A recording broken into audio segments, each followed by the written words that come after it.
Bismillahirrahmanirrahim. Assalamu alaikum wa rahmatullahi wa barakatuh. Amanya na dobozi ze Ibrahim Mukasa ku Extra Digest mugoba nsonga. Mu programu yaffe mwetutunulira abalimi n'abalunzi ku small scale ne large scale mu ggwanga Uganda. Kuba kuyiga, kuba kumanya, okutegeera n'ebigenda maaso. Tutunulira nnyo ebyenkulaakulana era nga programu yaffe ey'obulimi n'obulunzi tukuleetera abalimi ku mitendera egy'enjawulo, tukuleetera abalunzi ku mitendera egy'enjawulo, tukuleetera abantu abeegulidde erinnya mu kulunda n'okulima mu ggwanga Uganda. Era ng'olunaku olwaleero lwanjawulo nnyo, tukyaddeko mu Gomba district. Tuli ku kyalo ekimanyiddwa nga Kirunga ate nga mu bitundu by'e Kasambya Maddu we tuli olunaku olwaleero. Wano we tuzze ku K Quality Farm oba KUZAALA Quality Farm. Tuzze tunyumyemu kono omwami Frank KUZAALA, CEO ate director wa K Quality Farm mu bitundu by'e Maddu. Twegatteko nga tuyiga ennima n'ennunda ey'omutindo because olwaleero luno ekyasa kino abantu balima ne balunda ku large scale ku magoba nga batunuulidde magoba. Ennima ey'edde y'abajjajja baffe ey'okulya n'okunyumirwamu kisukkawo olwaleero.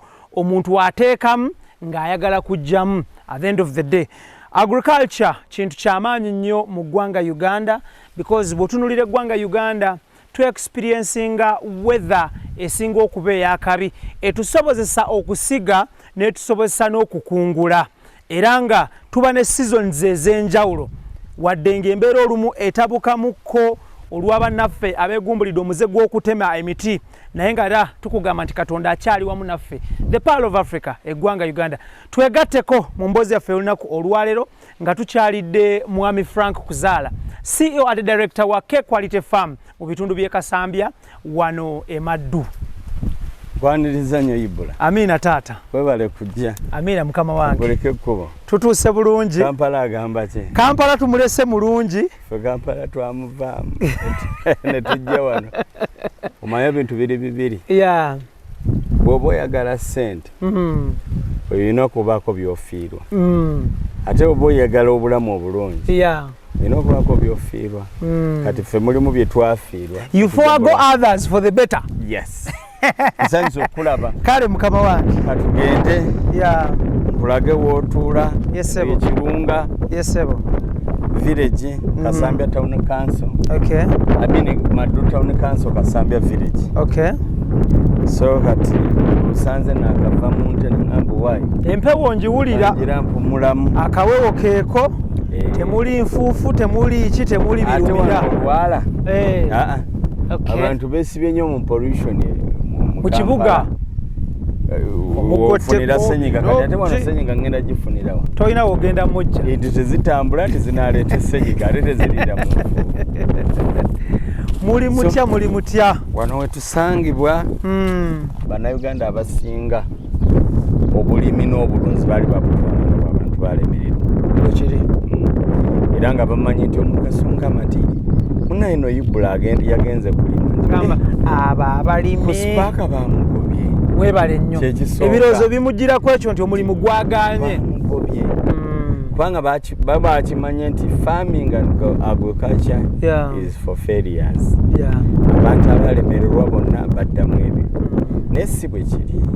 So mwami Frank mugenda kukola mutya era mukoze mutya okukyusa endowooza eyo ne narrative eyo because ne bwe twasomanga ng'abantu balwana nnyo batekinga subjects za sciences. Balwana nnyo era nga babuuza omwana yakoze atya nti omwana yafunye chemistry yasomye bulungi nnyo nti omwana yakoze atya nti ati agriculture yamufunyemu bweziti geography namufunamu bwezi yagamba singa yakoze math ne physics ne biology ng'olaba omuzadde yeesikamukko mugenda kyusa muti olugero olutaano olugero lukyusa mu ngeri emu eri oba bbiri. Omanyi Abaganda bagamba nti Siriya ayolesa. Kati bwe njagala nkugamba farming olaye nti bw'otuuse wa KUZAALA Quality Farm olwedda amazzi olidde emmere bw'oba olidde n'onywa kitegeeza kuzaala Yesu ate sobola tasobola kwakomodatinga 3 meals breakfast lunch Yeah.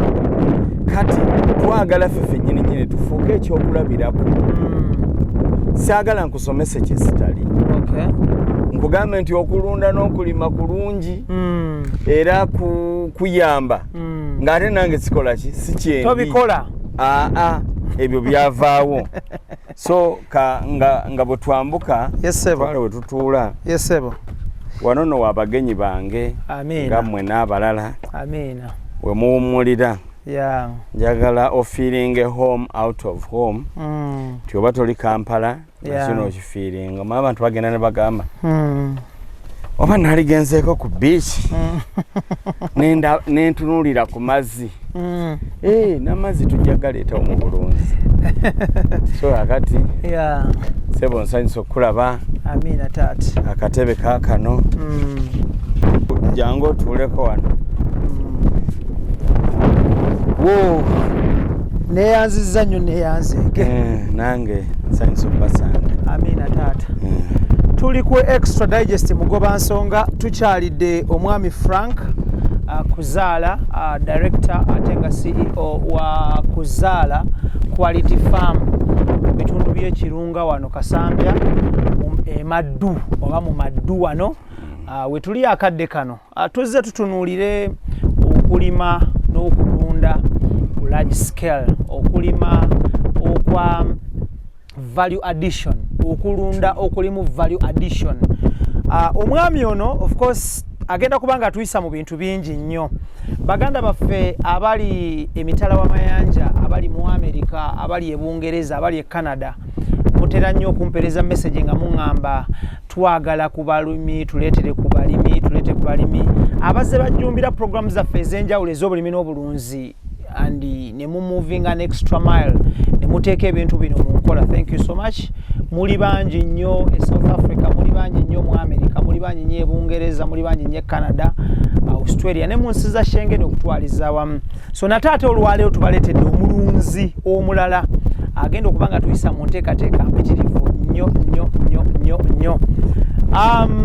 Once more nkwanirizaako ku show. Bannayuganda waliwo ebintu byabeera baagala okumanya mu programu zaffe zino of course tutunuulira omulimu gw'okola, tutunuulira by'okola ne buweereza bwo calling w'ogirina nti ogirina mu bulimi na bulunzi. However, there are basics people would love to know. Bangi nnyo babuuza ebibuuzo oyo yavaawo okutuuka awo. Ekintu ekyo abantu bakisimbako nnyo essiira nnyo nnyo nnyo nnyo nnyo. Omuntu agamba twagala kumanya omwami oyo gw'otuleetedde briefly gye nvuddewe yali atya, azaalwawa, mutabani mwani, atuuka atya ku ekyo. Kati obuzaale bwange nazaalibwa omwami n'omukyala, kati omwami nga mugenzi naye omukyala akyaliyo. Okay. So ngwa mu misaayi ebiri kati waffe efa 87 nga lutalo lwakaggwa era yali musirikale. Naye twasinkana akaseera akazibu nga taata afuddemu. Babimanyi n'abantu babimanyi nti omuntu omuzadde bw'aba yakavaawo obuzibu bubeerawo. Abaana basanga ebibasoomooza n'ennamwandu.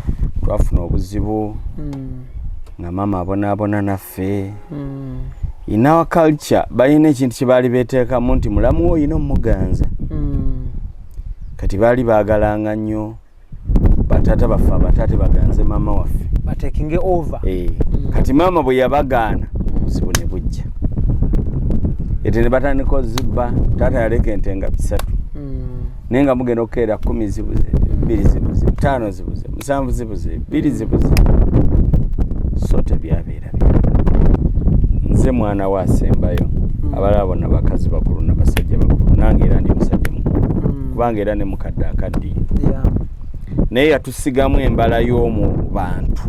Omwana ewaka w'abeera tebamugaana lwa mbeera ze, tebamugaana lwa bulungi oba bubi, naye bamugaana lwa mpisa ze n'enkola ye ey'emirimu.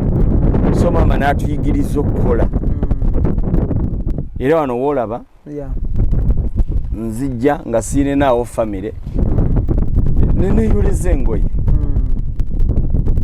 neneeyoleza engoye ez'omunda neneeyalira ekitanda kubanga nakulambira si bye bintu bye nagwira obugwizi n'okwefumbira neefumbira nina gasikuuka mu nnyumba neefumbira emmere nefumba emmere eri simple ndi ku faamu bwe naddayo e Kampala nja kudda mu bitiibwa awali omukyala n'abaana naye bwe mbeera nga ndi wano nina okweyisa mugundi maama kiri kye yatuteekamu ffe wakati twabeeranga na mwana mulenzi na mwana muwala ffenna twabeeranga baana era nga tufumba nnaku leero kuzaala bw'afumba enkyaka tusabe n'afumba Luli Faustin n'afumba n'omulala n'afumba bwe tutyo twajjanga tufumba eka nga tufumba mpalo so mu biseera ebyo twalabanga nga maama atutulugunya naye yali atusomesa kituyambyeko okujja mu bantu olwo nga muwangaalirawo ebiseera ebyo taata mu 75 lwava entungamu n'agenda n'agula eggomba bayitawo kigezi tebamala okufa embeera nejja nga nzibu nga maama takyatuzzaayo eri entungamu ewaffe ng'alina tukuumira wano mu Buganda so nga surroundings eziriwo size walikulizaamu omwana wo ne maama hero yatusobola otusomesa mu mbeera eyo gye tulabanga embi naye n'abeera nga atetenkanya nemugivuunuka kubanga nzijukira taata waffe erinnya lye baali bamukaza nga bamuyita Nakku amannya ge Tumwine Edward naye baali bamugattako erinnya lye bayita Nakku nga bw'abeera mu banne oba yasanyuse nga obutasoma Nakku kati nga Nakku kitegeeza nti omuntu yenna bw'aba tasomye enkomerero ye tejja kuba nnungi era ne maama kye yagendanga atukuutira kubanga nze bamala okunzaala banzaalira mu barracks n'aweereza erinnya okuzaala kuno singa sikuzaala saalibonyebonye naye mbonaabona lwa bwana bwange omwana oyo mumuyite kuzaala okukakkana nga gwe Frank kuzaala so ne libeera nga lyerinnya eryaviira ddala mu taata wange era kampani zenzigezaako okukola ez'enjawulo zisinga ziri manya gange kuzaala Real Estate kuzaala Quality Farm kuzaala Financial Services so zize zikombayininga erinnya lyange nnyo kubanga erinnya eryo muzeeyi ndoozi yali ntuuma olw'ekigendererwa olw'ebizibu yayitamu naki ate liri blessed so ng'Abaganda bwe baga nti awali ebirungi n'ebibi tebibula kujja webyeyunira najja mbatolinga n'obulamu osomye nze nasooka mu Priestwood najala kubeera seminari olwo ng'osomera mu gundi yaawa Nswanjere Seminary St Joseph Nswanjere Seminary Mityana Road ngimanyi naye nga kati nga nina ekizibu ekisinga by then ng'Abanarwanda n'Abaganda be bali mu Priestwood be bali mu bufaatha kati ng'ate Abanyankole kizibu nnyo okubijoyininga naye ng'ate maama waffe ewaabwe they are staunch Catholics so ng'ayagala nnyo afunemu omwana waakiri abeera omufaatha kati era abantu abo mbasiima nnyo eddiini y'Ekikatuliki Abakatuliki n'amagye gano balina engeri gye bajjamu omwana amalala era nze mbeebaza era mukulipula institution ezo ezebbiri oziwanye ekitiibwa nzenyumirizaamu nnyo kyalibadde kirungi nnyo mwenna abali wano nti obeera n'omwana waakiri bw'aba nga tayise mu Bakatuliki ayingireko amagye bakugjamu amalala banzijjamu amalala mpa omuntu ekitiibwa buli sayizi okuva ku sayizi esembayo eyo wakati n'esembayo seminari eno oyingirayo otya maama wange bw'otuuka mu seminary obulamu bwatambula butya? Obulamu bwatambula kubanga era nali wampisa. Ki ekiviirako ekirooto ky'omukadde maama obutatuuka okufuuka faather? Ki kyaleetawo embeera okugonda? Abavubuka omanyi Katikkiro alina ebintu bye yagayogera bisatu kyabijjukira era naye bwali balaba puroguramu eno amanyanga nti nze nali omusomesa eyakwata yaga nti mu nsi tulina ekintu kye bayita ekirabo ekitone n'ekimera. Ekirabo kyekyokuba nti Katonda akuwadde ekirabo n'ofuna omulimu oba n'ofuna sponsorship. Then ekitone ne kiba nti omulimu ogwo gw'ofunye oba sponsorship gy'ofunye naawe gwe kennyini you are talented to do that. Oba oli musomesa oba oli muki naye olina talent for that kirabo oba talent. N'agamba naye kitera okusuula abantu kiba kimera ye malala agakumeramu. Omuntu twangwa nnyo okwerabira ennaku yaffe. Ne bagamba mbu Ibula n'oyo gw'olaba nti yakubanga bifaananyi naye nga tukyayagala nakuyimirira yadde naba bifaananyi. Olaba wabasukkulumako. Kati mba nnaatera okutuuka ntandika okusoma obudinkoni. Ekimera we kijjira lecture oba gwe taliise lecture mu seminary akukubira essimu abayita mu ddoomu nti mufulume naye atuweko tulina okusooka okwetereeza amalala olwo gajja kati seminary y'ebiseera ebyo si yeyakakati kati ndaba n'abamalala basoma obufaaza ne bamalako so mu kaseera ako ne batuwa suspe ate suspe era ne twongeramu omunnyo mubwa ne twemulugunya tukoze eki temulaba nsobi yammwe atugoba ngaani after all is not the honest school twali abalenzi nga 7 siri essomero lyokka we can go to other schools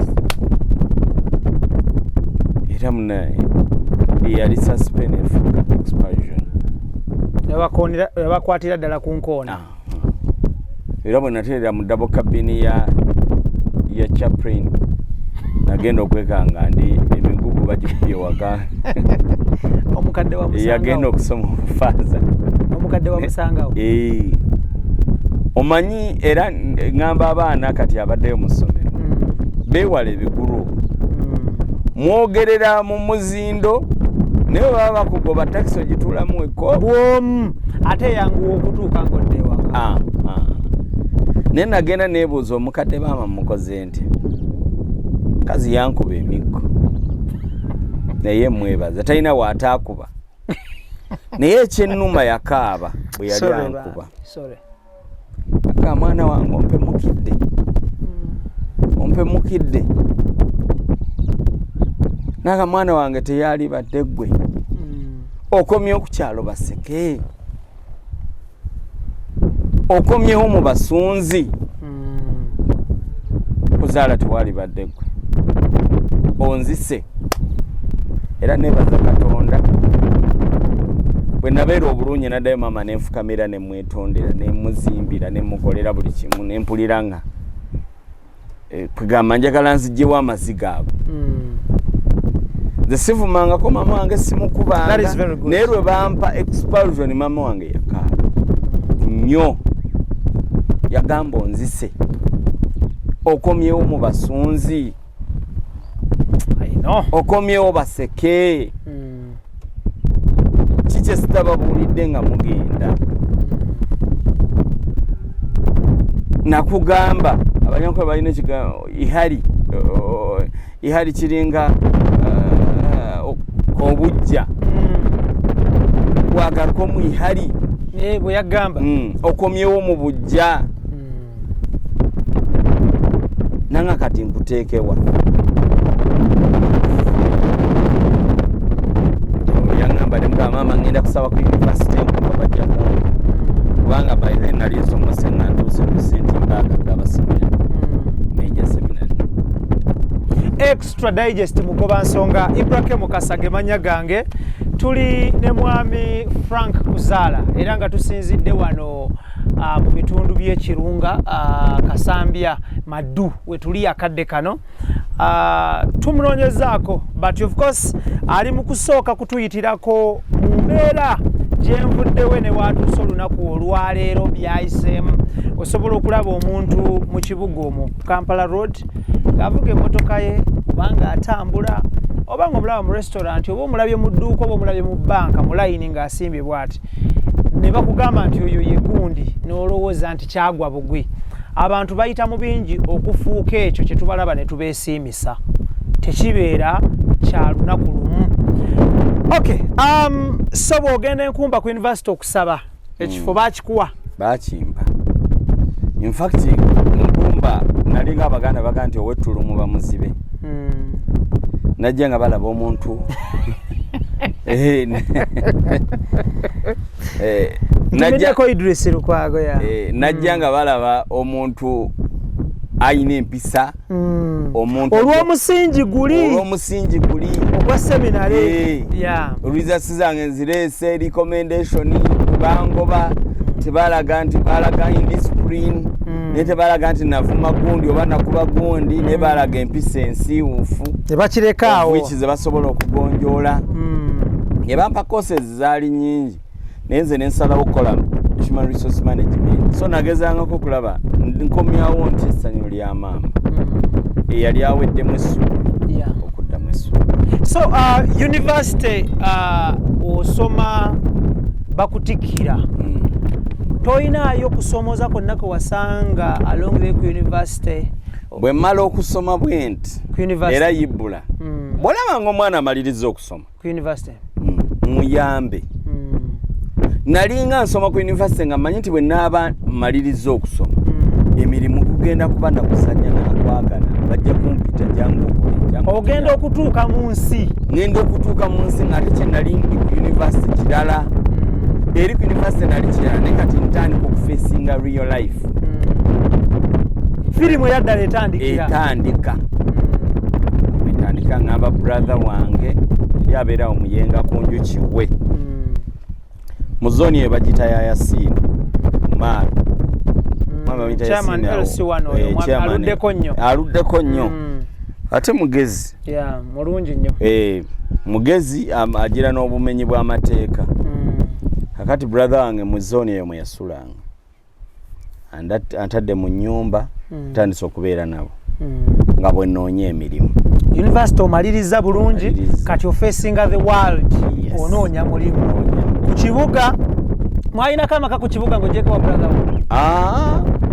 brother yali base okujjako twalinawo ne wa anko waffe muganda wa taata wange najja nankumbi awo n'abalala ng'era bomanyi ab'eŋŋanda baganda ba taatabo baganda ba taatabo naye ng'era nabo balina ebizibu ebyabwe. So kukakana amakanda wagasiba wa brother wo? Nagasiba wa brother wange. Otandika okunoonya emirimu? Otandika okunoonya emirimu. Gamba njagala kwa applyingako n'enjira. Basaba bayinza okukuwa. Waliwo omwami bamuyita Lubombola Tone. Ye director wa Eagle Air. Musisinkana mu buntu mugamba nze njagala ompa omulimu. Wali omumanyi before? Jasi obeera ku street oba mu bantu n'osoma amawulire n'owulira nga boogera ku mugagga naye era ng'omuntu anaabeera successful n'omukisa n'obuzibu obulabamu omukisa kati abantu gye bagaa nti gwe omumanyi mwasoma naye oba wali obaddeko nze nalabanga nga nsobola nasinkana Lubombola Tone ne mugamba muze njagala ompa omulimu nga constructinga anga yebeeranga galagi y'ennyumba ngaji constructinga light air service eteme nga ku base za UN ne mugamba mbadde nsaba ompa omulimu biki n'antunuulira n'angamba naye osobola okubeera kaga officer wange tigenda mu town ku Adam House wali offices zaffe opposite cases osobola wanaakuwa akeera ekyala bamuyita Joan njogera ne Joan nemugamba naye mbadde nze mwami Lubombola nga bwati ne bwati nabagana naye ono abisobola ne mugamba nsobola nanga wali obaddeko kagofisa sibiranga n'embiso ate kako nazo bwe zina nnema waakiri nazeetika yo anagamba nkubeerera ow'amazima wano tetuyinaawo kati mulimu naye kankuwa transport yakujja gy'ova yakuwa senemeka yampe mutwalo gumu olwo ovaawo ngenda Muyenga nenzikirira Modi Park neninya taxi zigenda okasa Sebo Green nga ziyita Muyenga nentuka kuki nenvaamu timandi awali omwami babita Sekabira Noah kwano gwange nangane lwaki tolokoka bw'osaba Katonda kati nembeera nga ndi awo kulira abantu boogera ku balokole bagambye nti waliwo ne ku Small Prayer Mountain Seguku Seguku nti bw'osulayo bw'oti n'osulayo n'osaba Katonda yanukula essaala zo aya ate oli eyankonvinsinga yanga nti kasita osulayo leero nga wasaba omulimu enkeera wakeera kuyita neŋŋamba ngenza ku Prayer Mountain nkeera ku makya ngenda nempangisa katete ako mu kitundu nembagamba sijja kulya nange sijja kunywa ng'abantu bano nina okuva wano nga nfunye omulimu amiina nensula mu katenti bw'osaba bwensaba bwegayirira ebiseera ebisinga bw'obeera mu buwambe n'ebigambo ebisaba Katonda bikubula eyagenda okusaba natuuka mu kayumba nenga Mukama gwomanyi n'okimulekera yandese wano gwomanyi bwe naabeera neneekubira otulo twange kati eziwera ssaawa nga 5 njala nennuma nnyo ez'ekiro nennuma nnyo nengenda ku taapu nenywa amazzi amabisi waliwo kitanka ekinene era baali batuuse ku World Trumpet Mission Church bagimanye eyo Seguku nenywa amazzi ga taapu nagenda okulaba nga ngende ewa brother ntuuka olunaku olwo zaali nga ssaawa nga buno budde bwa kiro eyalina okusula ng'osaba obisazizzaamu odda waka obisazizzaamu enjala ennumya ennyo ate enjala ennumya ennyo bano abannaffe abalala abasiibi baaliddeko ku binyeebwa emisana nze maze ennaku sirya na kulya dry bakayita dry Idris akamanya ako neŋŋamba kaŋŋende Muyenga ntuuka ku gate nkonkona mulamu wange yavaayo ng'asibye tawero mukyala wa brother wo mukyala brother wange bamuyita tugume nawe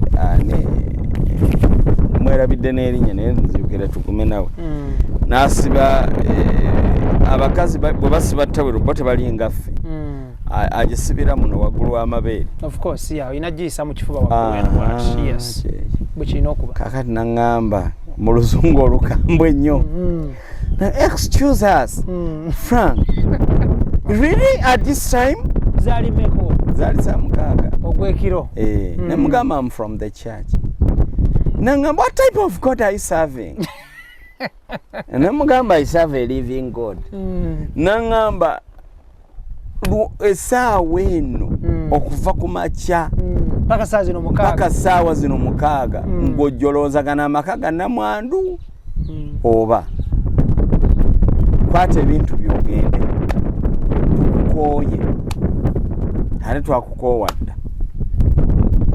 akugoba ogende wa ate nze manyi ebintu byo wali oweza byenkanankubulira ekigambo ki wali owezaamu fuso y'ebintu oba loolo bakaddayana ate nina kaki sayina ke nina naye sitaani ng'anaakuwamba ne be wazaalibwa nabo batebakulaba sitaani ng'anaakuwamba ne bo bazaalibwa n'abagagga era tusaliranga omuntu omusango mboyo tebamuyambe ate nga baganda be bagagga munnange sitaani aba yamuwamba sitaani akuwamba n'akuteeka mu kabokisi n'akuteekako rejection nga buli akulaba tayagala nakweriraana omwoyo gw'obutaagalwa akuteekako speech of rejection nga byakulaba n'obuyogera ku linnya libula togera kisiraani naye mumbuuza nti kisiraani kyakola ki taba na nsonga era nze sitaani yali yampamba nga yali nyambi akwesamba nga neesamba so mu bintu awo akugamba nti fulumya ebintu byogende biki byewasobola okuŋŋaanya mu bwangu awo teyanzikiriza nakuyingira mu nnyumba wabula yaŋŋamba biki byolina mu nnyumba ne mugane nabo vesiti bwange bu stokisi ne bupanti nabadde nabusookinze mu mazzi naŋŋamba kambiteeke mu kiveera ky'obusuuti bwo nayina obusuuti buno bagula mu owino bw'abavubuka kaba ka mitwalo 5 akasuuti babugulanga bakayitanga kajja mukajja wansi nga kati owino bagigula tekyalinga eri owino waffe oli yali layisi ndidde okutuukayo eyo kati myaka nga 10 situuka mu downtown naye kati walinga obusuuti obwo nga bakasala okeera 12 ne bakusalira akasuuti ka mitwalo egi suuti zino walina mmeka nayina 3 za mitwalo 10 egi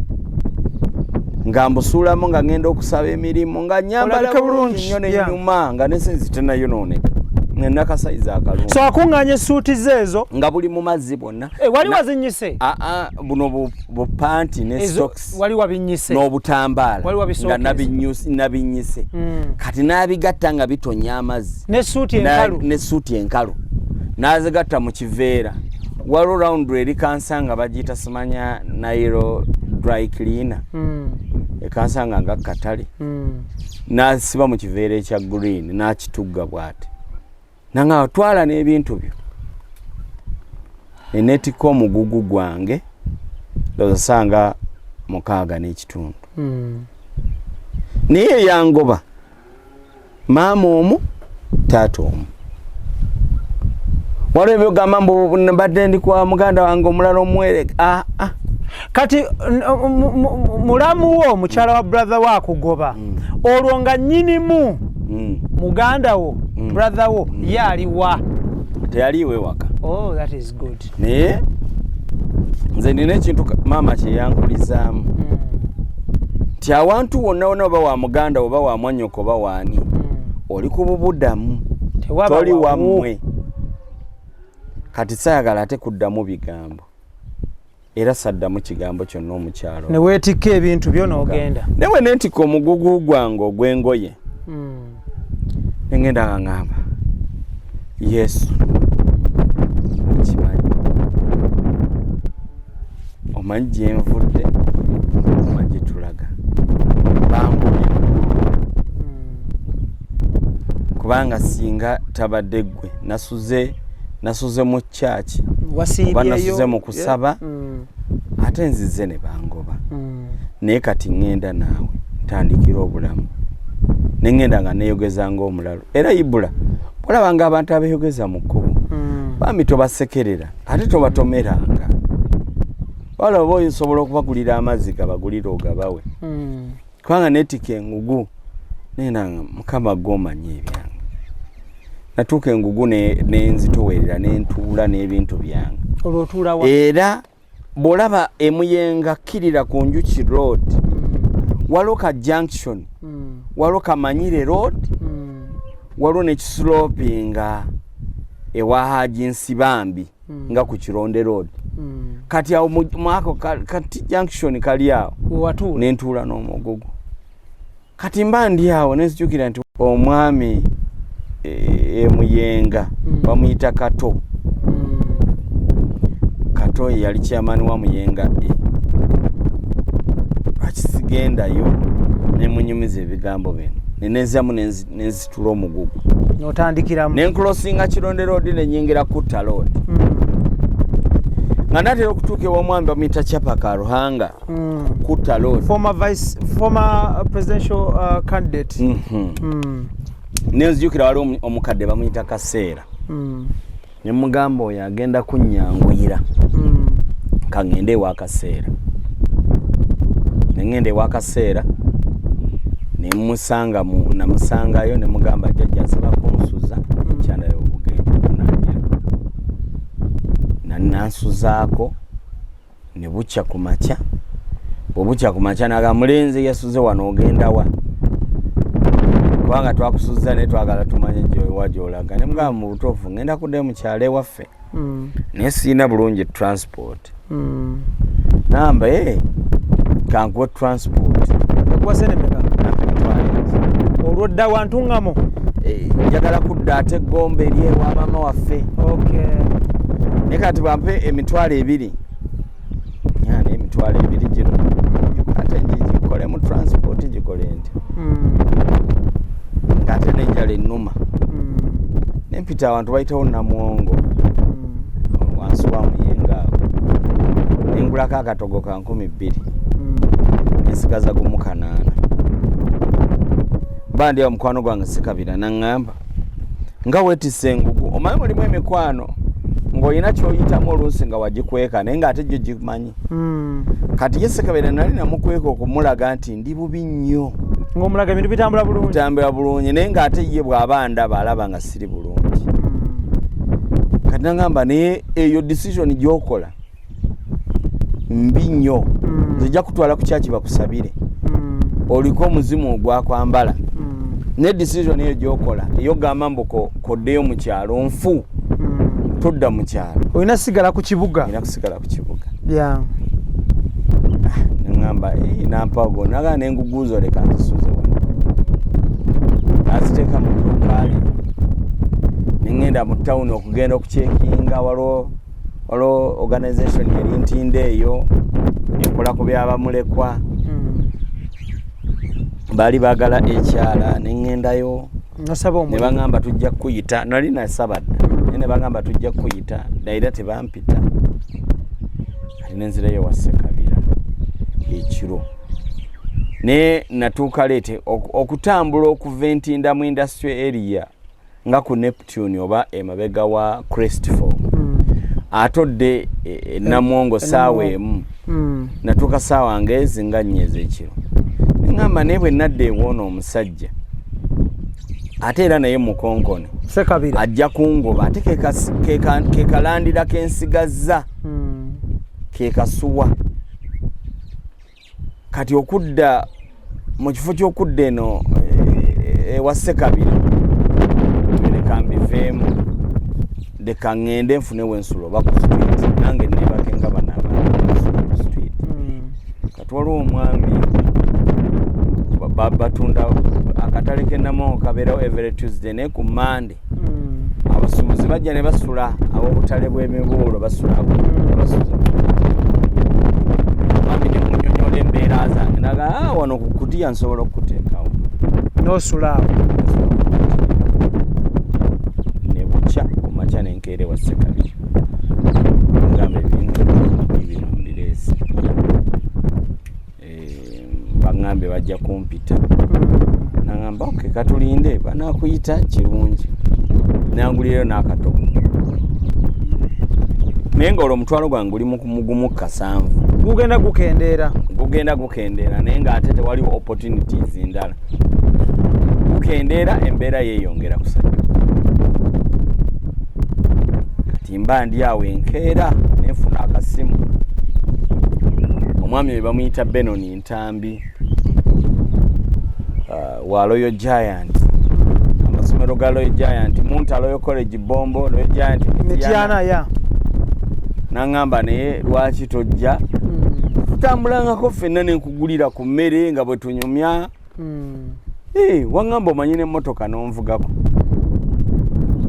Ntambi enkeera bwe yampita nalaba nga mpadde obwobwo bwa minisita kubanga nali namusanga mu kyaki nembeera nga muvugamu kati ekiro ate nabo ebuzibu omuzimu gw'obwavu n'okulemererwa gwakwambala sitiibeera tekugwayo kubanga era bwe muvuga natandika nga ogenda nga nsiba nga buli lwensiba nga yeekanga ngagamba obunfuzi biki emmotoka wagiyigirawa lwaki osibanga mu butuufu omusajja nayagula kumulimba ti emmotoka ngimanyi ne sinagyekakasa naye natya kumugamba amazima era nemuwulira amazima mulimu mmye naye nga mbeera nsiba bwe nti kati nga baasi bwejja nga ndaba nga egenda okunyinga nga nsiba nga emmotoka ejja bwetanga gamba laba kati bwonzukusizza njagala omuntu gwentambula naye anvuga enneebaka abagagga naye kaakati kyoba okola nja kuguliranga emmere ne caayi naye gwe nvuganga nembeerawo ku lw'emmere nga bampa emmere tugenda nabeera mu meeting nangulira emmere nalya nnyo emmere ku ekalule awo bombo kalule nga ndyawo kasooli wabwereere omugagga aguze nti yampisa bubi yakweka obwavu nakwagala nga bwoli nanjagala nga yakwaniriza nga bwoli anti Franka tukole bwetu tutogwamu maani Extra Digest mugoba nsonga kwe tuli tuli ne mwami Frank Kuzaala lwaki tusose tufune jenvudde wekikulu nnyo okumanya omuntu ngono tusitukemuko katini nnyo tuddeko wansi wali mpola mpola nga bwe twongerayo emboozi yaffe eno of course bino byonna tubireeta obiwulire era obimanye era obitegeere nti success si kintu kya bulijjo si kintu kyoyinza okkeera ku makya n'ogamba nti omuntu yagudde mu bintu bino abantu bye bateeba essente e Kampala ensangi zino. So mwami Franka fast forward oloka otya okuloka nsubira okutegeera oloka otya okwatayo otya kati ekyande okuba nti ne wooli kati essaawa eno oyise emikono mu maaso ne weebaza Katonda kituufu bw'otunulira gy'ovudde ne wootuuse kituufu tosobola kugamba nti kituufu ya okuloka kwange kwava mu bintu nga bina ya ekisookera ddala nazimba obuntu bulamu munze n'okubeera omwesigwa n'amazima ne bimpa emikwano egirina omugaso Ibula teweetaaga kubeera n'abantu 100 okukyusa obulamu bwo wabula weetaaga abantu 5 ab'omugaso Katonda yampa abantu ab'omugaso nga 5 naali badde njogera naddala naali badde njogera ku kibiina ekimu naye saagala kuyingira nnyo bya bufuzi saagala kuyingira nnyo bya bufuzi abantu abali ku kamera bayinza olowooza birala era tukireke naye nga waliwo omuntu yavayo naga nti mwana wange nkuzadde oli mwana wange okuva ne leero n'akyusa obulamu bwange n'abantu abalala kasita obeera n'obuntu bulamu ofuna abantu ate abantu bwe bavaako ebintu Ibula obwavu obusembayo okuba obubi kwe kubeera nga toyina bantu mu bulamu kinene ne bw'obeera ng'oli mwavu leero ng'olina abantu enkya nze mba nkulaba ng'omugagga bwe kiri so nenfuna omulimu nenfuna ssente so omulimu guno gwe wafuna ng'omuntu omu amaze okukuzaala gwali gwa mwezi ng'osasulwa mwezi nali nsasulwa mwezi olwo ng'ofuna mmeka nali nsasulwa mwezi naye nga nfuna miliyoni nga 15 omwezi per month okuva ku bitole by'emmere Katonda n'akwambusa amadala paka ku miliyoni 15 omwezi Allahu akbar miliyoni 15 bwe nali nga nzifuna ekintu kye nasooka mu bulamu bwange naddayo kiri kye nagambye nti maama kyali ayagala mbeere saakibeera ne kimuluma nnyo ne mukaabya amaziga naddayo ne nfukamira ne mugamba maama nsonyiwa obutabeera kiki wali oyagala ne kati nafuuse ekirala ne nkyusa obulamu bwa maama wange bwonna ne nkyusa ewaka wa maama wange ne nzigyawo mu bwavu ne nteekawo mu butale muganda waffe ono weemuyenga ng'ali ku kikati ye ennyumba ne njigula tekisoboka ekyo Katonda byakola kyatuusa muganda wo ku mbeera ey'okuba nti ate gwe ogula ennyumba ye buli lw'okola obubi n'onenya omuntu atalina kunenyezebwa Katonda bw'abadda era buli kibi kye tukola mu nsi muno tuteekwa kisasulira buba budde bwokka mbeera ki yakutuusa ku kugula ennyumba ya muganda wo? Mba ndi mu bank aweka abalagala waliwo omusajja yali loans office amuyita Wejjuli Alfred in fact alina ggulu nga ngamba nti tuwaliwo ennyumba bagitunda nti ennyumba bagitunda nti waliwo ennyumba ngamba abantu abali obubi nena mu Centenary Bank nemba noonya ngenda okulaba nga ennyumba ya brother wange yeri ku Seero. Ennyumba yagirira looni yakola ati? Yali ya looni nemulema okusole bambi. Ebizibu byajjanga birogologo. Amaziga ge nakaaba ennyo ye pain gye yafuna. Ibula tokaabyanga omuntu amaziga. Mabi nnyo. Kituufu. Yakaaba nembanga akungula mu bye yali alina. So ennyumba eno bagiteeka ku katale olwo nga gwe Katonda amaze okwanukula okusaba kwo. Kati nno kankubulire n'ekirala ne Namongo we nasula ku kutiya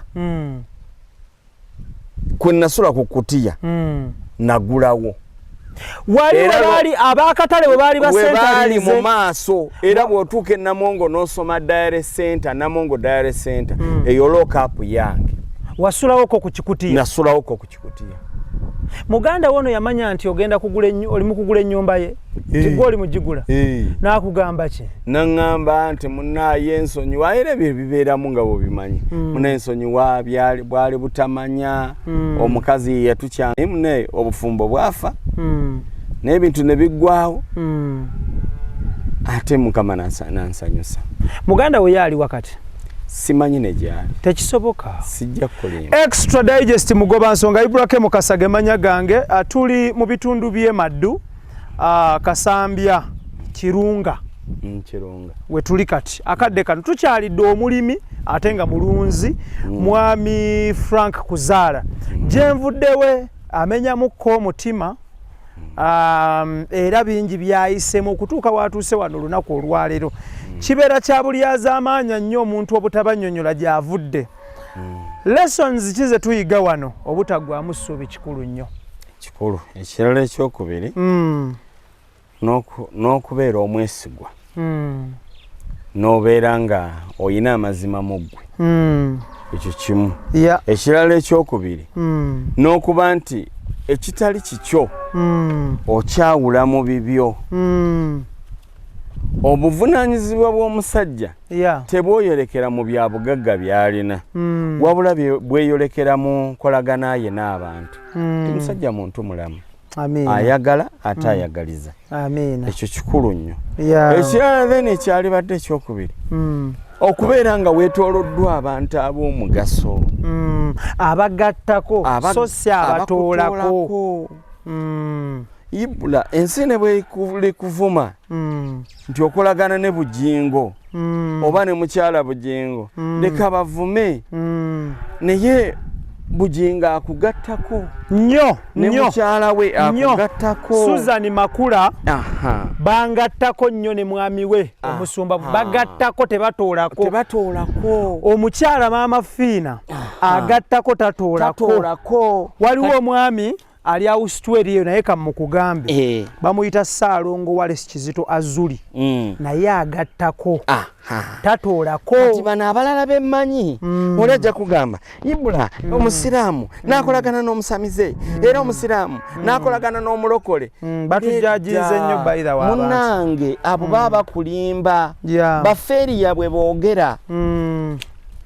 President w'eggwanga amanyi okugenda ewa Bisaka n'agenda Namirembe n'agenda n'agenda ne Makyaki n'agenda Kampala mukadde n'agenda wa Maama Fiina eyo taviirayo ddala. Anoonya bimugattako so si ebimutoolako bwe kiri okiwulira.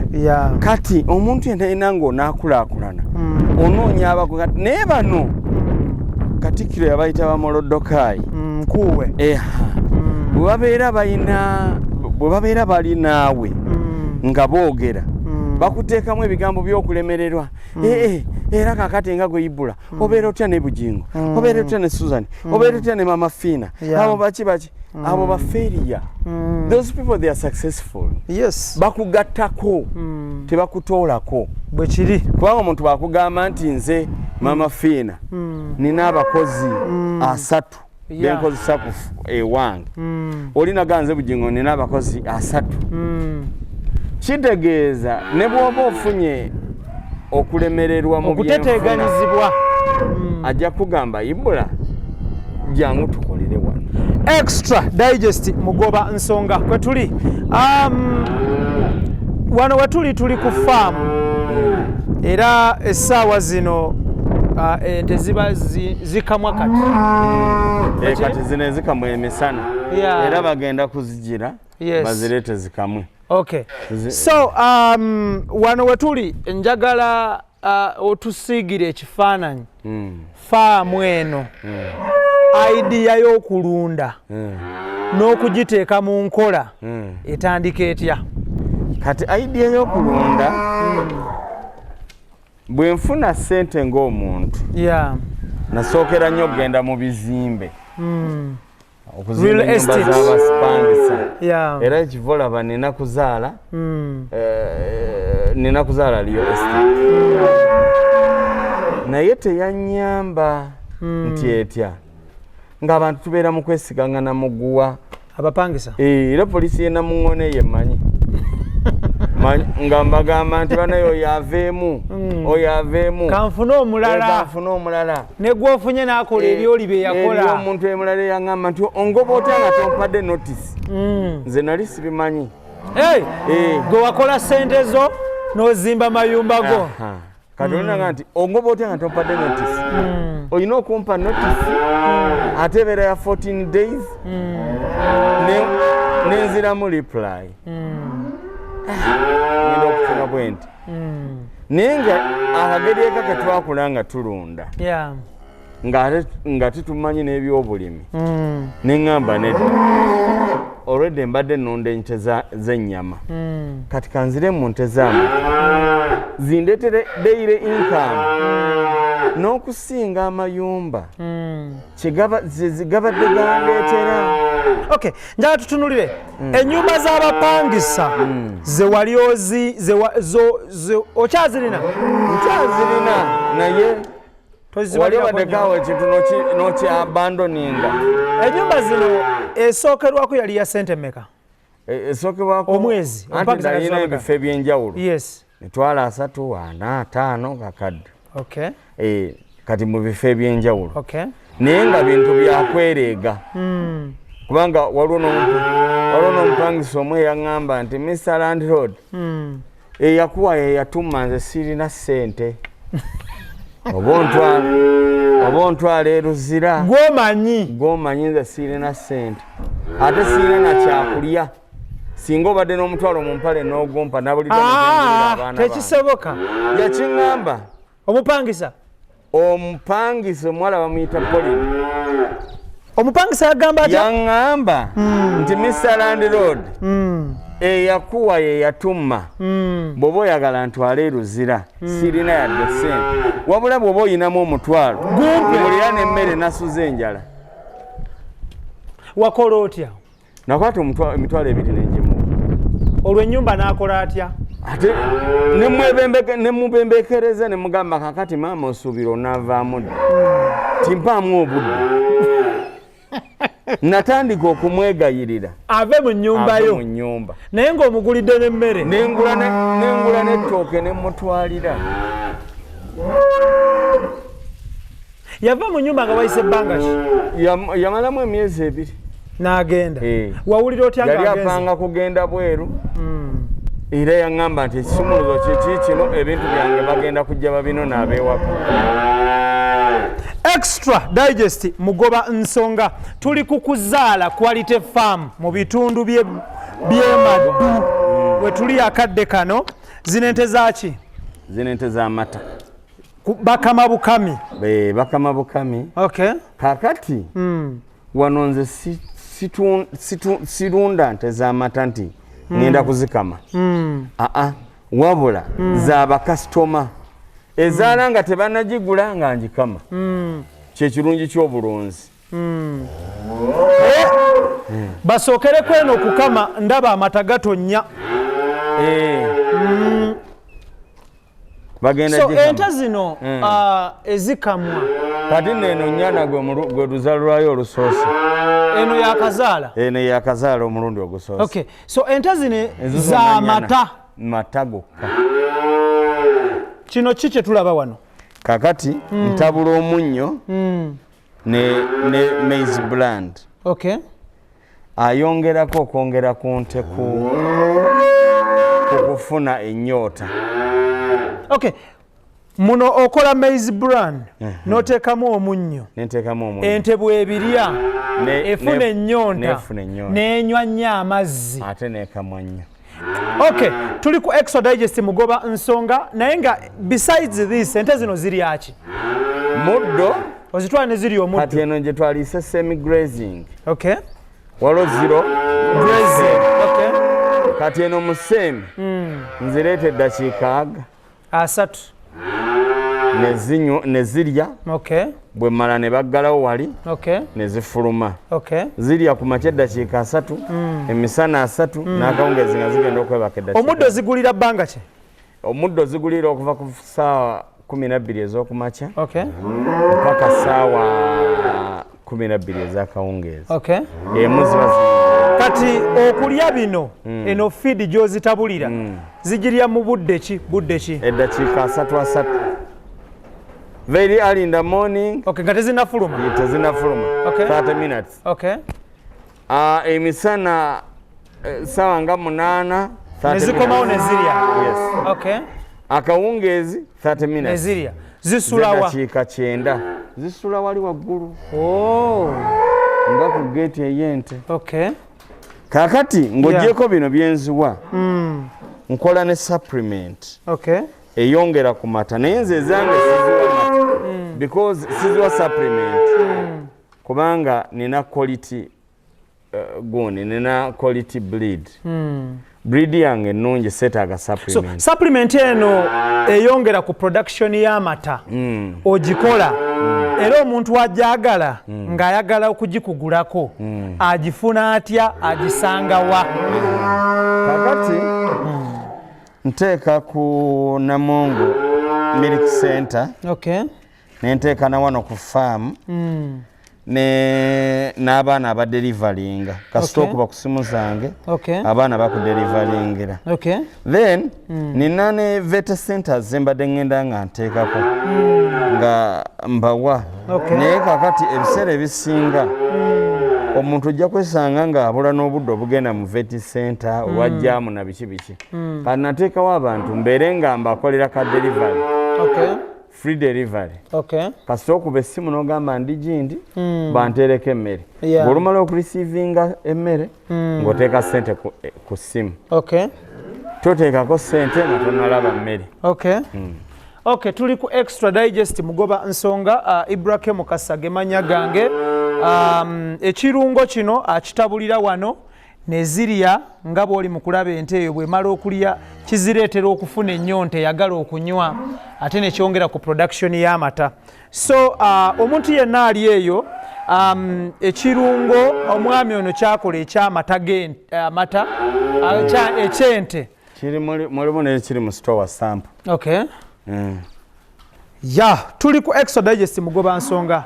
Ibrahim Mukasa gemanya gange era wano we tuli tuli mu bitundu bye Maddu tuzze tutunuulire ennunda y'ente ez'amata era nga wano we tuli ente zino zonna nga bw'oziraba wano ziri wano for production y'amata.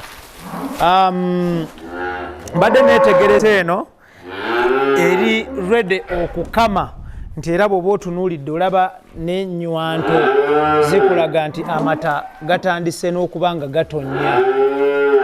Wow. Wow.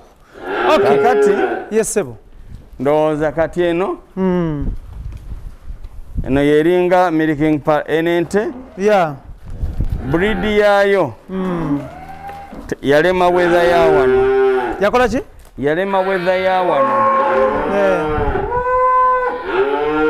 amazzi ge Sri Lanka negaali mukwatagana n'agawano kati nebeera nga yo eringa endwadde naye nga talina buzibu bwonna amatanga bw'ogiraba n'eringa endwadde weather ya wano yagirema okusinziira ku breed endala weather we zisobola kati eno yeringa milking para nti ente bw'eba ekamu eyimirira wano n'eriira wano eriira wano ne bagikamira wali milking para kati zino ente zonna zentunda ez'amawako bw'oba tibannagigula ennyana zaayo n'ezaala ennyana ziri wano waliwo n'eziyazadde eri eyo mu nsiko kati bwe zizaala zikumirwa wano kati wano nze siinaawo ennyana zino zonna ziri mu transit zigenda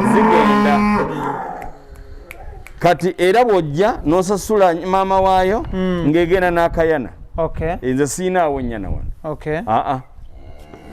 wano wano siri mulunzi alunda ente z'okubeera wano nunda ente ziba za kutunda ndi breeder extra digest wano kwe tuli wano eno yeringa store eno mmere ya nte ndeetako wano ababa bajagadde si yakuwa nte zange ababa bajagadde so eno ye supplement gye weekolera gy'oguza abantu gyenguza abantu abo bagamba mbu ente zaagaana okkamu Diary Max Booster Zala Quality Farm wow, that is very good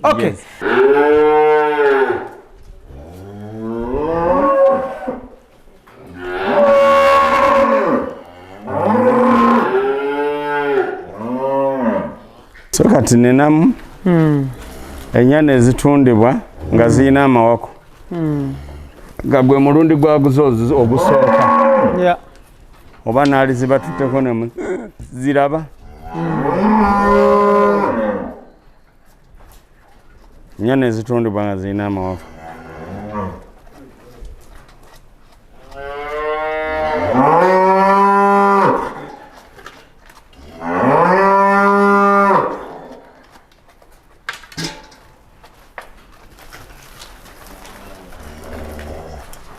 Osoka ile fundi kweli.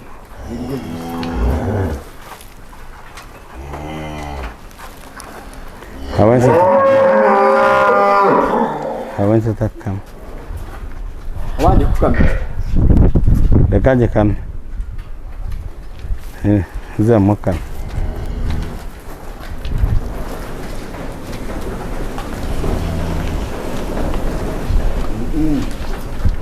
Ngo tulikuja kujija.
Entemu ngeno evaamu litanga mmekeza amata 25 ku macheeka mwa lita 18 tena akaongeza lita 10 25 kwa 28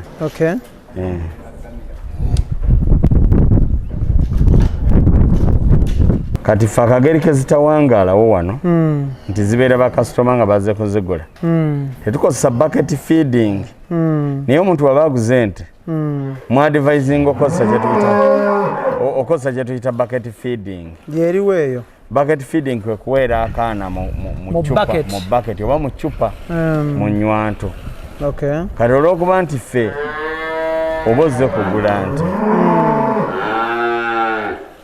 tetukozesa bucket feeding olw'ensonga tetulina budde bulitaininga nte wano obudde buwanvu kati era oluyajjaga nti ng'eriko akayana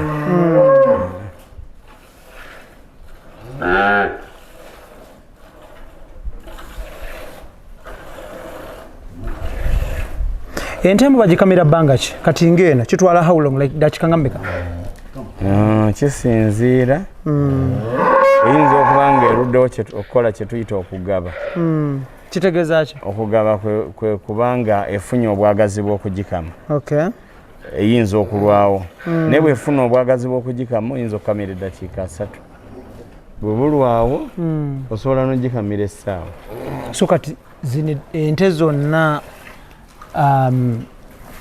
twaliko Israel ne tulaba nga bakozesa byuma okukama ente milking machine yes kati ebyuma ebyo birungi naye ku muntu aba agenda kugamba nti ente azirina abantu abasinga bagula ente ez'embuto ne zigenda kati ffe ebiseera ebisinga tukola ki tetutunda nte zigira tubeezaawo nti abasinga bagula za mbuto kati gwe bw'ojja n'ogula ey'olubuto gwe ogula ebyuma ebyo ffe wano ente ezaala eba etundibwa so omuntu ali eyo nga yali agadde okufuna ku nte zino akola atya alina kujja wano tuyina ente okuva ku nnyano ogenda ziraba ez'amawako miliyoni 3.5 ku migongo egy'amawako miliyoni 5 ne miliyoni 6. Wow, that is very good. So besides ente z'amata olinayo ez'ennyama? Lwaki? Ndi mu mata mokka. Ekireeta ebyo ojja kwekanga nga bw'oba nga tosobola kuyimba ne weekubira ebivuga then abo abantu oba oba fakings kati bw'obeera n'ente z'amata at the same time nga gwe olina ente z'ennyama kitegeeza by'olunda tobimanyi nze ndi specialist mu nte z'amata era nze ne bw'obeera ng'ente ogisibya nga ente eyina amata oba terina so nkola breed ey'ente ennungi ez'amata kyekibuza ente ez'amata ne zibeera nga tezirina mata kiva ku ky'obuzibu buvaawa ebiseera ebisinga poor quality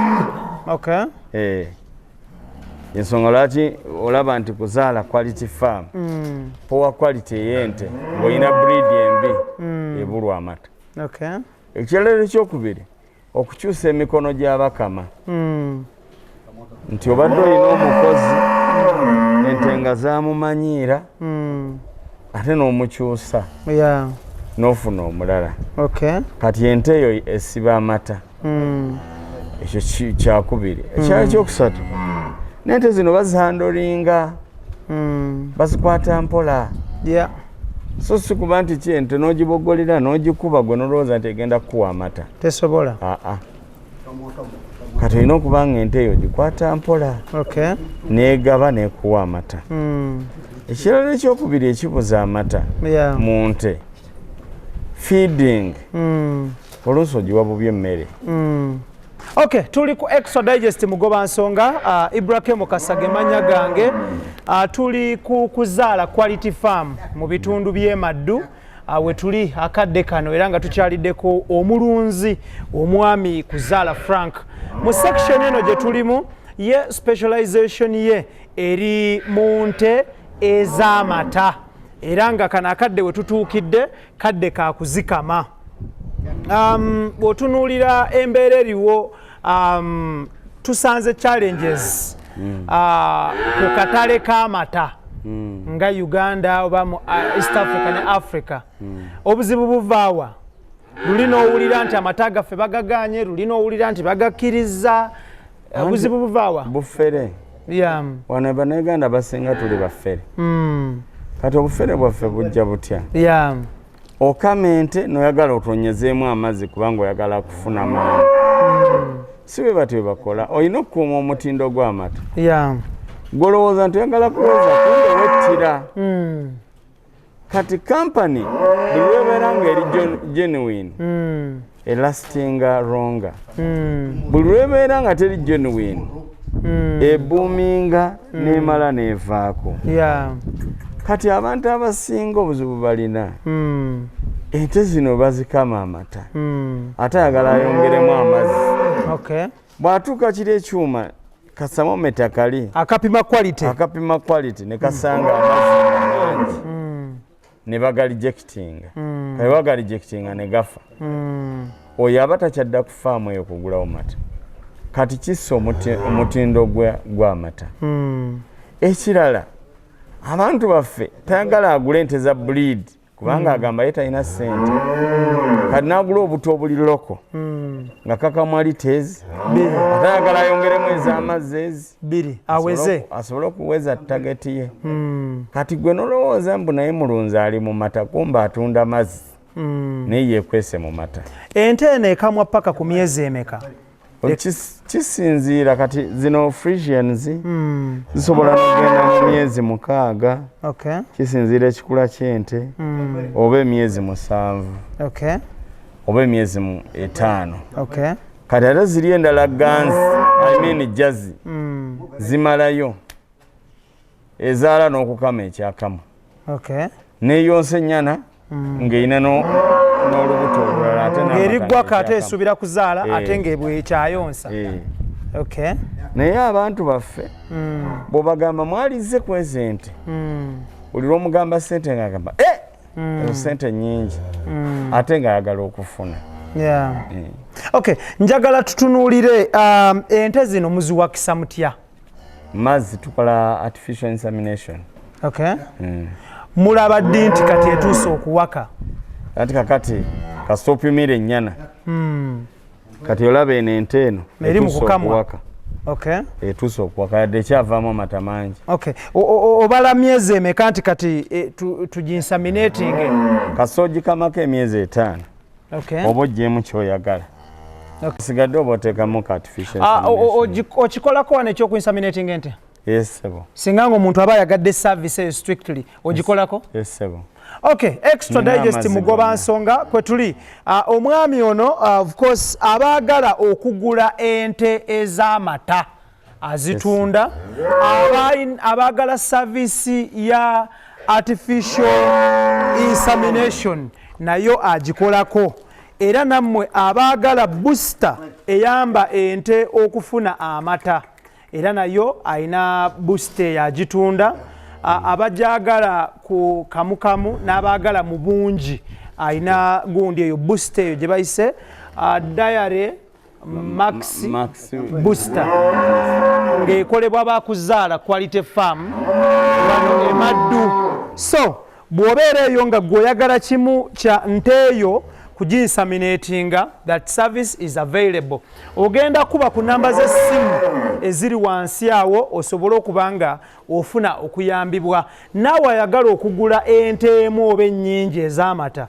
oli welcome ayagala emu oba bbiri oba ssatu mu bungi tukugamba ekintu kiri kimu nti kuba essimu eyo ofune ebisingawo ku ebyo njagala tutunuulire ente zino enkwa foot and mouth disease birumanye ebisolo nti ente zigenzeeyo mu ttale zivuddeyo n'enkwa gwe okola otya okubanga ente ezo zino zonna zinyirira bwe ziti tezirina nkwa ate nga n'ebigere bw'obiraba biri kiriini ekisookera ddala ente zange si za mu butale ekyo kimu ekirala ekyokubiri ente zange tezitambula ekyo kyakubiri bwe ziba zifa ku faamu eyange ng'era zidda ku faamu eyange zijja ne truck ate bwe ziba ziyingira ku faamu basooka kuziyisaako bomba n'eddagala erifuuyira enkwa omuli dikadiwodiipu alfapo spona bitras and so on eddagala lyankwa kati basooka kuzooza ene balyoka bakola ki ziyingira mu faamu okwegatta n'endala nikesi ziva mu faamu endala era ewanga zijja wano naye bwe ziba nga zisangiddwa wano tezirina we zeegatta ne neighbor tewaliwo ba encroachers. Mwami Franka, ofuuyira dinner ddi after what period of time? Monday, actually Tuesday and Saturday. Ofuuyira emirundi ebiri mu week? Mu week. Ate okufuuyira okugoba enkwa kwa njawulo waliwo abakozesa spray waliwo abakozesa deeping nti basima a kind of a dam nezijja neziyitamu gye twaliyise deep. Thank you so much. Kwezo system okozesako system kina nze nkozesa spraying. Lwaki nkozesa spraying? Okujjako awalala we nkozesa deep naye wano ekinkozesaawo gundi nti ente ezisinga zibeera ku orders oba endala nga bagenda kuzigula kati kya nsonyi nnyo okwata ente 4 n'ozikolera deep okuba kwonoona oyina kuba nti zinaaba enaaba eyaffe eriroka eya spraying ne bayisa mu matu ne bayisa nawonna ate oluusi n'enkwa eyo eva ku bukyafu ettaka kasaliba nga likyafu enkwa tozeewala ekyo kimu. Enkwa zino tuyina akadagala ke tuyisaamu ke bayita ivermectin plus. It is like a vaccine. Kati vaccine eyo era is a vaccine to ticks. Kati kwegamba bw'obeera nga okakozesezza enkwa ne bweruma ente tegiyisa bubi kulwala oba kufa. Tutunuulire ente y'amata ddi lw'otuuka okukama n'ogaa nti kati eweddemu supu eweddemu kanjite ddi lw'ogita? Andi kati ente ziringa era bw'olaba osobola okusanga ekikazi ekikadde nga kinyirira ng'ate omuwala omuto ng'alinga omukadde kati ako ka lita 12. Kati enevudde lita 12. Saawa eno. So kati ennyana ne ku makya avuddemu 18. Mugireka n'enywa n'eyonka paka ddi okugijjako? Eriwa? Neri mu kuyonka kati. Ekyaliko eyinza okuweza emyezi gyayonga mu mukaaga. N'oŋŋamba olwaleero erekera ddi okuyonka? Kati essaawa eno egenda kuyonkako katono bagijjako.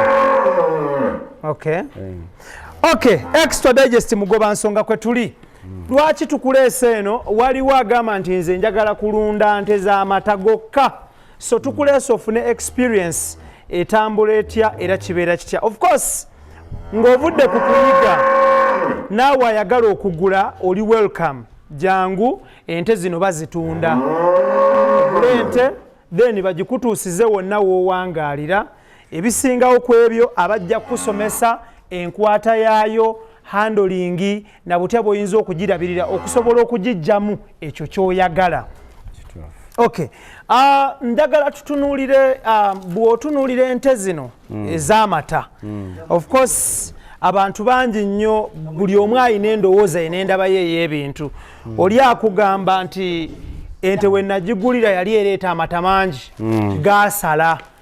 Maze naye emyaka kati 3 4 5 amata gakendeera. Obuzibu buvaawa naye ng'ate byonna nga bw'obisomesa abikola. Obuzibu oluusi buva ku management. Abantu tebatera kuwa nsolo zaabwe budde.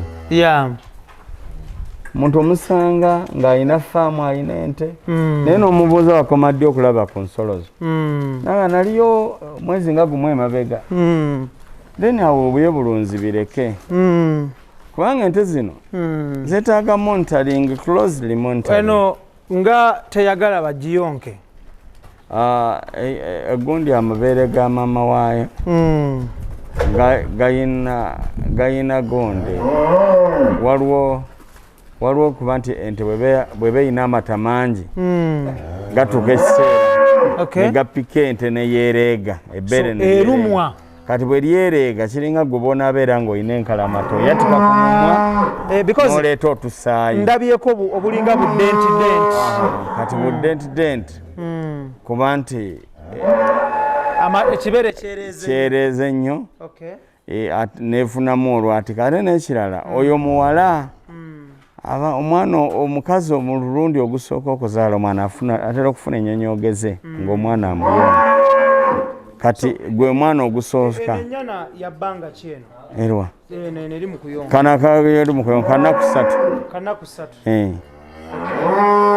kanaku ssatu n'ekirira kyako mama waako eyakikomeresa ninamu n'ak'essaawa ebbiri obaka ente eri eri wansi kitegeeza nti ente y'amata bwezaala era ezaala y'amata essebo so bwezaala ezadde bwezaala ennyana era nayo ebeera y'amata essebo bwe mba nga njagala nte y'amata ng'ente yange initially tebadde y'amata osobola okucross breedinga n'enfuna ennyana ey'amata essebo naddala ennume ze zivaako amata okikola otya maama tezivaako mata okikola wano ku faamu yessebo okay that is good singa nga abantu bali eyo balimi manya balunzi nga baagala kujja kusoma busomi olinawo enteekateeka y'okusomesa abantu ennunda ennungi ey'omutindo essebo ate era nze sijjaako ssente okay kusomeseza bwereere lwaki osomeseza bwereere ate akati mulimu ebintu byolina okukkiriza nti katonda yakuggyawo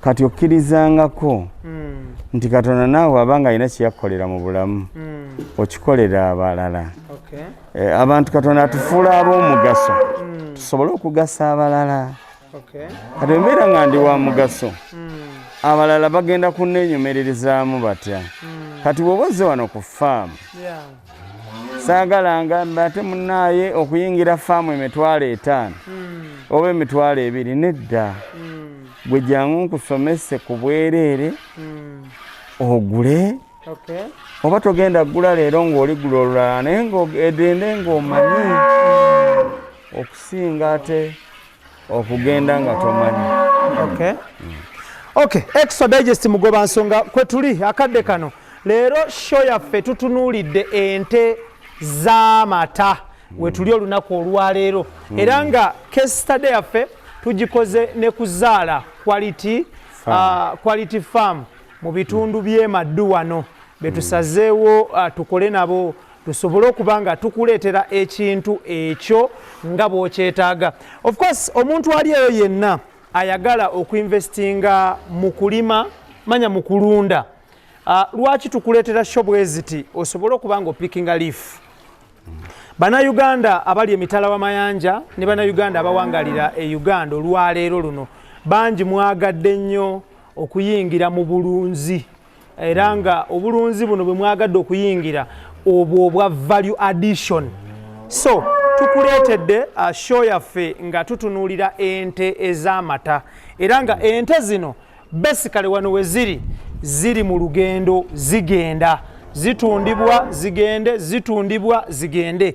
Ayagala ente emu you are welcome. Naawe ayagala ennyingi tukwanirizaako. Eno farm esangibwa mu district y'e Gomba mu town council y'e Maddu mu muluka gwe Kasambya webale nnyo ekyalo bakiyita Kirunga. So bwe tuli eno nnyana naye ate eriggwako tezaalangako. Yes, eriggwako. Yes, wagikoze kye bayita artificial insemination wano wennyini. So eggwako lya bbanga ki? Eggwako lya myezi 8. Okay. Wow, that is very good. Esinga za myezi 8. Okay. Waliwo ennyana endala tugirabeko? Waliwo n'eno. Okay, neyo nayo nnyana. Okay. Waliwo n'eno. Okay. Eno eriggwako nayo njiraba eno. Eno eriggwako zonna ziriggwako ezo ennyana. Okay. Mulimu n'esigaddeyo ebadde teyewulira bulungi okugulu. Esigaddeyo yeebase. Mulimu n'enteera endala esigaddeyo nga yakazaala. nezino zonna nnyana. Zino ennyana ebbiri zino nga bwe zeeriraanye wano za bbanga ki? Zino ziri mu mwaka gumu. Mwaka gumu. Okay. Extra Digest Mugoba Nsonga kwe tuli ku kuzaala quality farm Maddu we tuli akadde kano. Neno nnyana. Neyo nayo nnyana. Okay, that is very good. Okay. Ziriwo ezirindiridde okuzaala? Ezirindiridde okuzaala waliwo eyazadde eggulo. Okay. Waliwo ezadde ku makya. Waliwo neno. Okay. Nche. Waliwo neno. Waliwo neno. Okay. Waliwo neno. Eri ngabo. Okay. Okay. Kagaberi nkahi. Kagaberi eri kuchumbajira. Erisigaddeyo ku ttale. Okay. Mu process ya artificial insemination ey'okuziwakisa wano ggwe mwennyini waliwo woyinza okukikola ente n'ebeera ng'ezaala bbiribbiri? Ebiseera ebisinga ate ku mulunzi sikimwagaliza. Lwaki? Kati olwo oba ogenze mu kunyumirwa nti oba togenze mu bizinensi. Naye nga ggwe osobola okukikola n'ezaala ebbiri? Nsobola okukikola. Era ng'omuntu bwe basobola omufuula Ssaalongo. Okay. Naye nga genuine toba Ssaalongo. Kyalibadde kirungi nnyo obwa Ssaalongo Katonda nga yabukuwadde. Nekibeera nakyo? Nekibeera nakyo. Okay.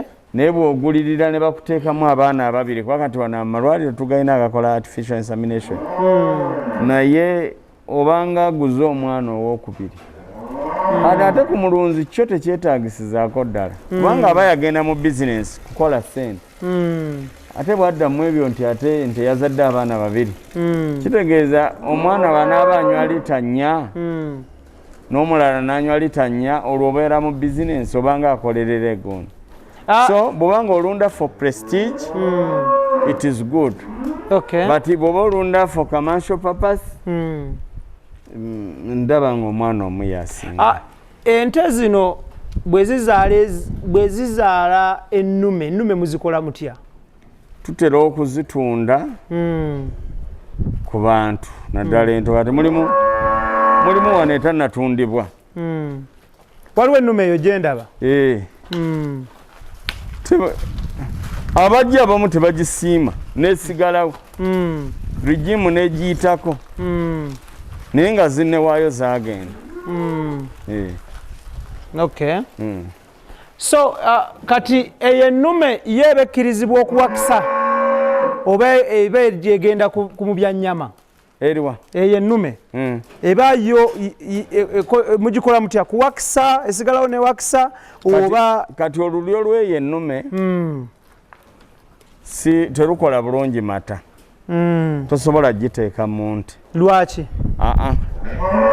Kati abasobola ogigula be bano abalina amataka agatali makole free range ng'ate nayo ya bisaka.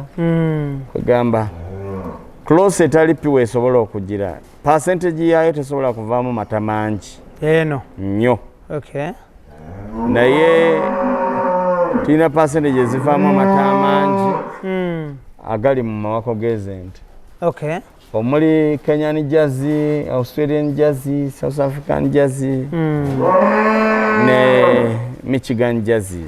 Ng'okola artificial insemination, do you determine nti eno egenda okuzaalibwa ebeere ennume oba nkazi? Sometimes tutera okuteeka mu incubation. Mukola ki? Tutera okuteeka mu incubation. Okay. N'omanya bukabeera mu incubation akakere akavayo nga ka mutwe munene eyo manya n'ennume. Okay. Akakere akavayo nga ka mutwe mutono yebeera nkazi. So osobola okudropinga kali n'ogenda ne kali? Yes. Okay. Tetusobola kubuusa kintu kya ttaaga zino ku matu. Ttaaga zino nzeegendereza ziyina langi ez'enjawulo. Kyekizaawula ndaba langi kiragala, ndaba yero, ndaba orange. Kati green ebeera ya gondi ya size ntonotono entono mu weight then yellow ebeera ya size eddako then orange yebeera bomu.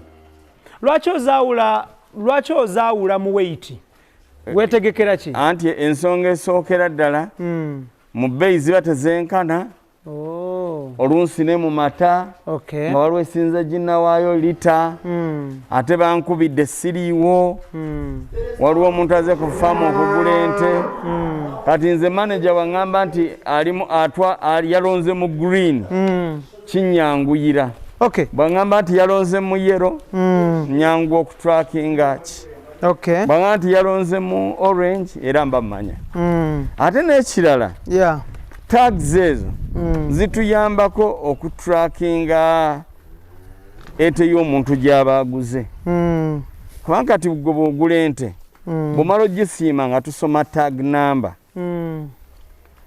nga muddayo mu records bw'ebeera 70% nga tusoma tag number bw'ebeera ki nga tusoma tag number kati bwebeera nga ebedde 180 tuba tumanya kati gwe bw'otuuka okugenda omanya nagula 180 nengula 70 nengula ne 90 so tobuzaabuzibwa. Ebidiba bino mwenyizinywera oyinanga bimeka? Bibiri. Nina kino ekyokumpi n'ewaka nina n'ekyawali wansi eri. Oteekamu ki ekyenjawulo mu mazzi ago? Tewaliiwo kyanjawulo naye wabula sola eyina okugakuba ne gayitako akasana. Lwaki? Ente zaagala nnyo amazzi agalimu akabuguumiriza okusinga agannyogoga. Ente olunaku eyinza kunywanga amazzi lita mmeka? Kisinziira endabirira. Ente zinywa era tosobola zimanya nti zinywedde kyenkana ki. Ente zinywa nnyo. Extra Digest Mugoba Nsonga kwe tuli Ibrahim Mukasa Kuzaala Quality Farm wano mu bitundu bye Maddu wetuli akadde kano era nga tusazeewo tujje tutunulire faamu y'omwami Frank Kuzaala wano wetuli. Of course ente zino nga bwe tutambudde naawe tukulaze wali nga zimaze okulya, bwe zimala okulya ne bazikama, bwe zimala okukamibwa zizze wano zinywe ku mazzi ate ziddeyo mu ttale zisobole okuba nga zirya. Ente zino zivaayo saa mmeka olweggulo? Okuyingira ewaka saa 12:30. Wakati bwe zigenda mu paddocks. Faamu erimu paddocks. So paddock emu eri ku bugazi ki wano obw'ettaka in terms of foot nga mmeka? Zibeera mu acres. Paddock eyinza kubeera mu eka nga mmeka? Paddock emu eka 2. Paddock emu ente zigiriramu bbanga ki? Tukitwale nti paddock emu ya acres 2 ente ziyinza kufeedingirawo kumala bbanga ki? Omanyi obuzibu bw'ente zirina obuzibu buli bumu. Buli lwe zirabawo ekingi zeeyisa bulala zimanyi n'okubamu ekisinde. Naye kasita ozigalira mu paddock ozireka buli emu ne yeeyiiya gyedda. So bwe ziba zayingidde paddock eno nga we tuli olwaleero enkeera osobola ozikomyawo aweera? Yes. Zisobola. Kale yeyo embeera tetugenda kubanga tusukkawo olwaleero. Tugenda tulabe kufa ku gundi wali ku nnimiro katini nnyo tukomewo naye nga abaali agadde services zo omuli artificial insemination omuli milk booster omuli n'okugula ente z'amata zino obakubira mulanga ki? Abantu naali ndowooza abantu mbakoowola oba kyekisinga. Ngenda kukozesa ennimi zonna. Bannayuganda mwenna gye muli mbayita ng'owulira ng'obadde toyina kapito balandiroodi bakubanja owulira okwoya obuzibu bwa landiroodi jangu wano ogula ente z'amata. Ente z'amata otuukire mu magoba obeere ng'ofuna kadayire income ako. School fees badde osasula omwana school fees naye bagambe waliwo miliyoni 2 ezibulayo. Mbadde nkusaba miliyoni 2 jangu ogulende, ojja kufuna ne miliyoni ezisinga ku ezo. Kasito n'akama amata n'ogatunda buli lunaku, n'omusomesa aba alaba. Osobola omuyita oba director w'essomero n'omugamba tuyina amata mu gundu, nina amata, sobola okusaplayinga essomero lyo omwana wange n'asoma. Oba ndeka buli lwakutaano oba buli lwakusatu ngenda kubanga nkuwa ssente, kubanga olina ka daily income akayingira, akasente akayingira buli lunaku. So mbasaba buli muntu awulira nga mu kibuga lenti afuuse lenti, jangu ofune ebintu ku bwereere, jangu ogule ente ez'amata. Mbayita mwenna gye muli bannagenda Bulaaya, naye sente ozisonzo oyagala kuzimba apartments n'ebikyaganye, gula ente, tezigenda kuyingiriza ssente. Otuuke wano nga tekyali kikubanja, waleka maama wo naye ng'osobola omulabirira yadde oli Bulaaya ng'amata g'ente ezo ge gamuyamba. Abaganda bo ng'amata g'ente ezo ze gabamuweerera, jangu ogula amata. So ndowooza kankyuseemu mu lulimi n'abali eyo. Omanyi Oluswayiri? Oluswayiri ndimanyiimu naye nyinza oba okuba embogo tubakoowole mu lulimi lulala naye ennyana erina olubuto eyo. Okay. Viewers all over the world, I invite you to come and support Kuzaala Quality Farm. We have all breeds of cattle, ranging from 3.5 to 6 million. Come and support us as you support yourself. You are not going to remain the same. If you want to close the string of poverty to prosperity, come to Kuzaala Quality Farm. We are going to give you the good services with good quality of cows. So if you are disappointed somewhere, we are the solution to your problems. Come, we are ready to serve you.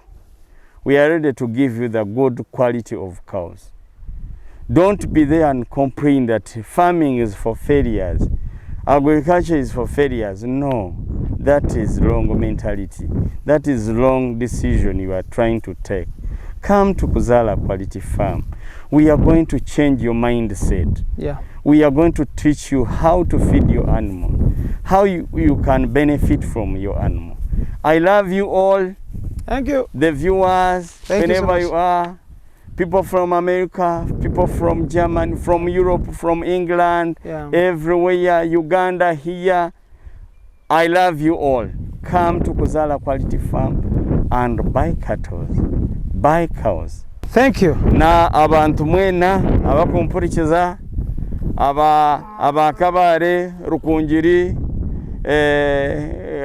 Nkore Bunyoro Hoyima Masindi n'abeta numwije mugure ente aha sente nke kandi ente z'omurembe ezikwija kubahereza amate marungi mu rujyo mbworo muzombagiga mpindire bitekateeko byanyu ababire no batekateka nto burisa no buhingi no bwaboro mwije muhirise mwija kumanya nto burisa no bwabagiga mukama bampero mukisha no mwija Kuzaala Quality Farm. Enamba z'essimu zolaba ku screen yawo ogenda kubanga okubako ayagala artificial insemination eyo service weri ku Kuzaala Quality Farm, ayagala milk booster, yakola ekirungo specifically nga kya mata, enteze za mata we mulugunya ente yavanga mu lita 15 kati evaamu 2. Nakugambye nti nga ojeko okulunda ente omwami ono era mulimi, so tufunyewoko akadde ne tujja tulabe alima ki era ku bugazi ki. Wano tuli tutuukidde mu biryo. Idris ayagala nnyo ensujju zizino wano era kweziri zizo nziraba. Ensujju zino zemeza zokka go wazisimba? Zena zisimba. Okay. Omaze bbanga ki ng'olima ensujju? Myaka kati 3.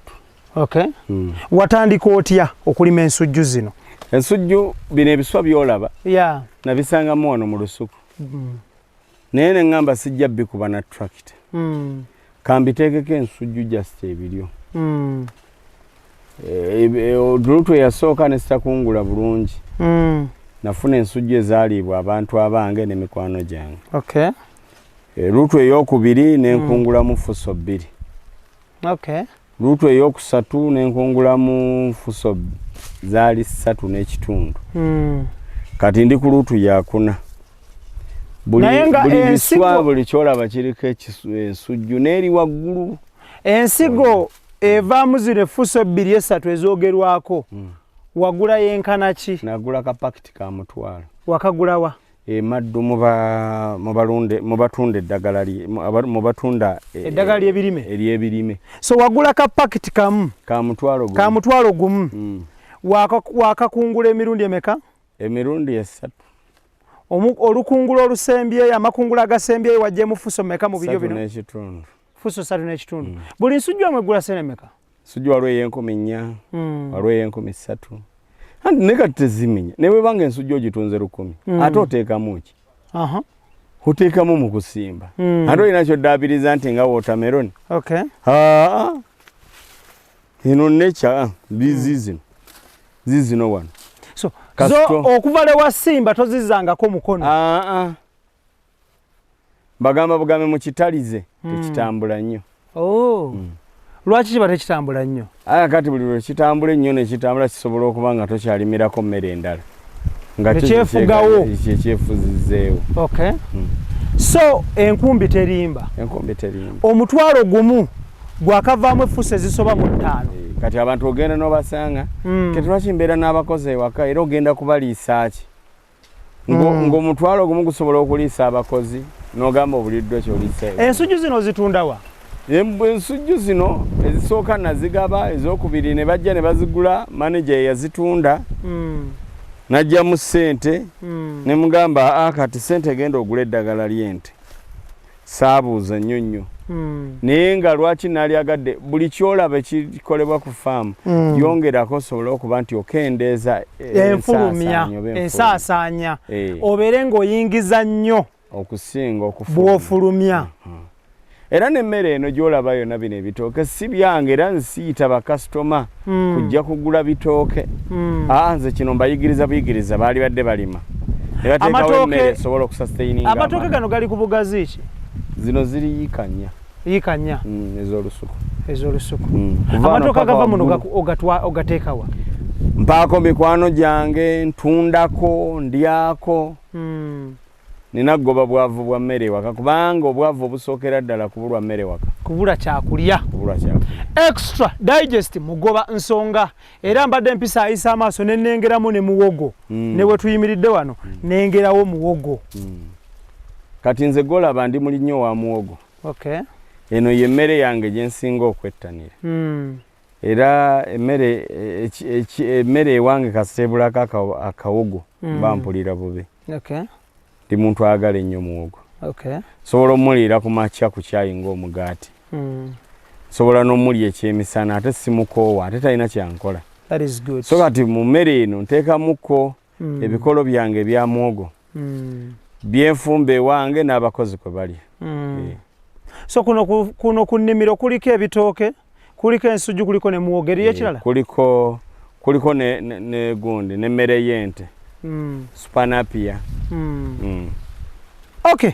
Embeera yeeyo of course twayagadde tukulage ebintu bino obeere nga you pick a leaf obeere nga obitegeera at the end of the day okuyiga tekukoma n'okumanya era tekukoma. Mwami Frank twagala kubanga tukusiibula.